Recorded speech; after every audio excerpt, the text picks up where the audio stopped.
Assalamualaikum warahmatullahi wabarakatuh. Shalom, Om Swastiastu, Namo Buddhaya, Salam Kebajikan. Perkenalkan, nama saya Estri Sareta Melap. Saya dari kelas T4B dengan NIM 233140700111050. Baik, berikut ini adalah penjelasan dari hashing dengan MD5 dalam kriptografi. Perkenalkan, saya Esther. Ini adalah penjelasan dari saya. Yang pertama yaitu pengertian hashing dengan MD5. MD5 yaitu Message Because Algorithm 5 adalah algoritma hashing yang mengubah input plain text menjadi string yaitu 128 bit dalam bentuk hash 32 karakter heksadesimal. Kemudian yaitu cara kerja hashing dengan MD5 dalam kriptografi. Yang pertama yaitu pembagian input menjadi blok, di mana data input ini dibagi menjadi blok 512 bit. Kemudian jika panjangnya kurang dari 512 bit, maka ditambahkan padding agar pas. Untuk yang kedua yaitu padding, di mana ini adalah bit tambahan 1 diikuti oleh 0 sampai mencapai 512 bit. Kemudian 64 bit terakhir yaitu digunakan untuk menyimpan panjang asli data. Kemudian yang ketiga yaitu ada inisialisasi variabel MD5, di mana MD5 ini menggunakan 4 buah register yaitu 32 bit A, B, C, dan D.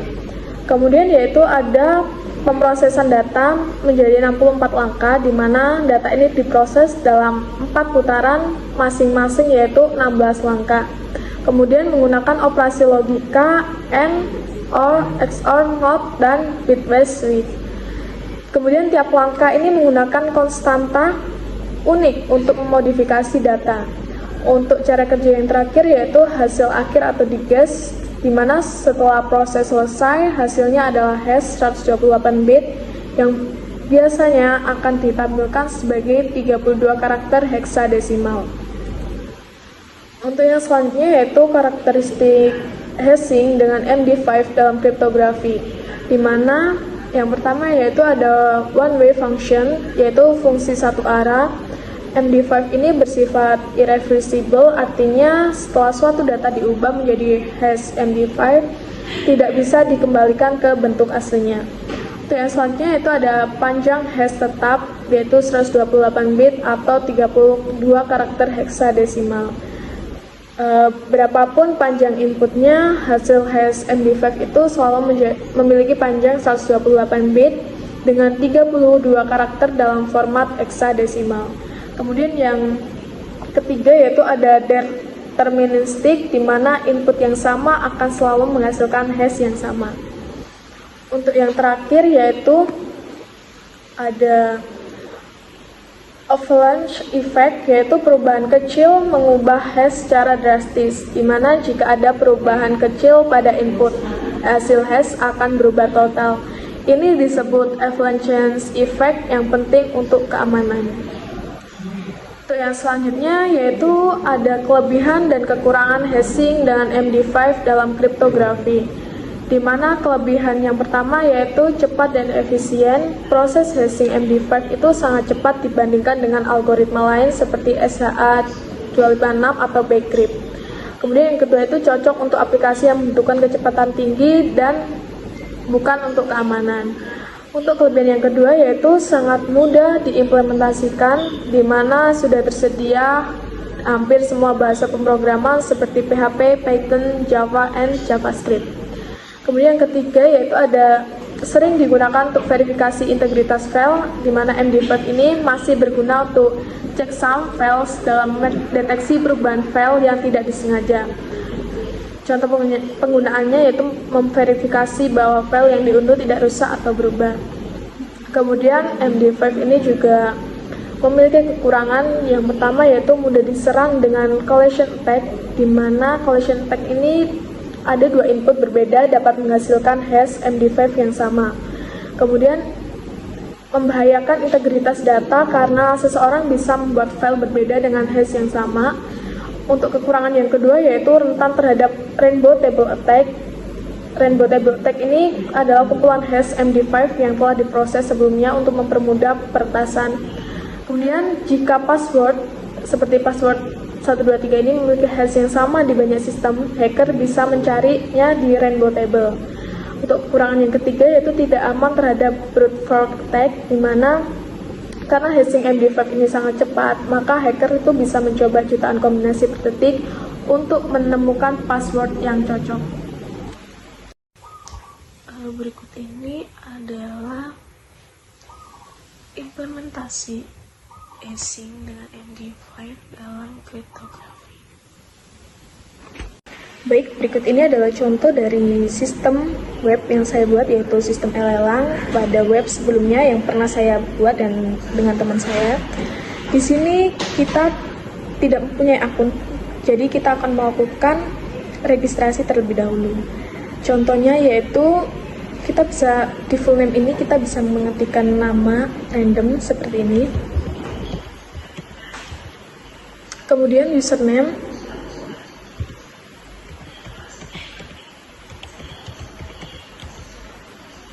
Untuk yang selanjutnya yaitu password.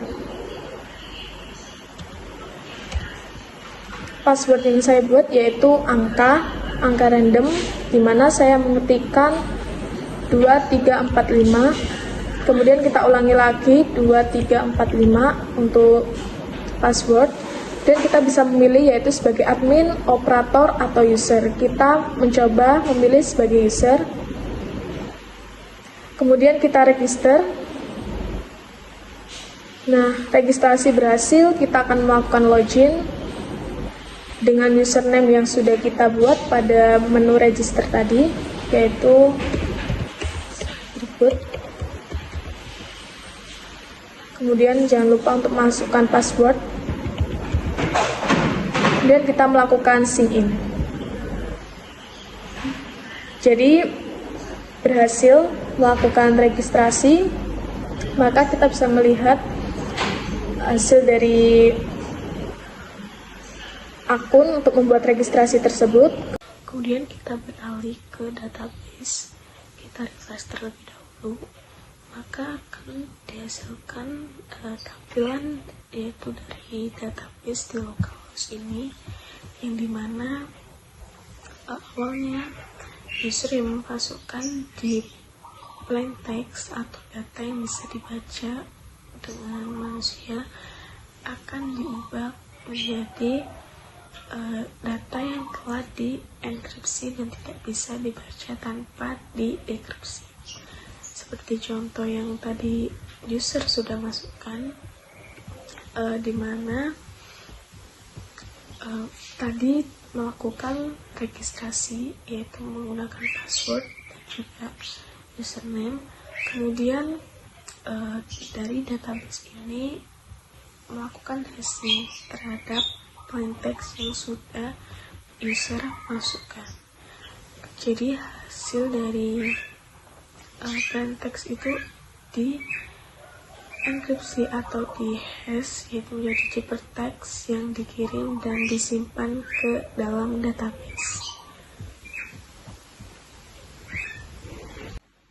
Yang selanjutnya yaitu cara memitigasi serangan terhadap konsep hashing dengan MD5 dalam kriptografi.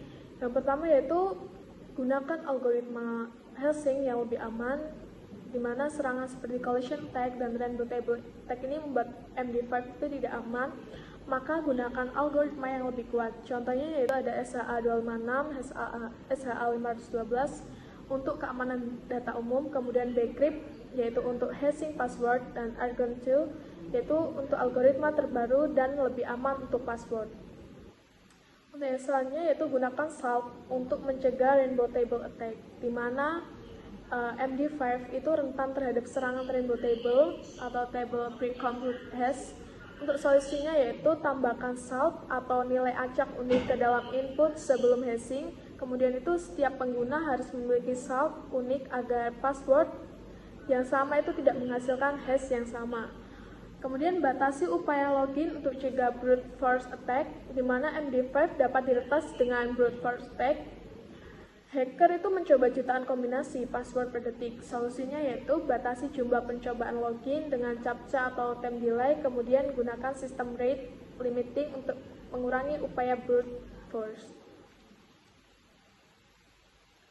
Baik, demikian penjelasan saya tentang hashing menggunakan MD5 dalam kriptografi. Kurang lebihnya saya mohon maaf. Saya ucapkan terima kasih untuk Pak Johan Erika sebagai dosen pengampu.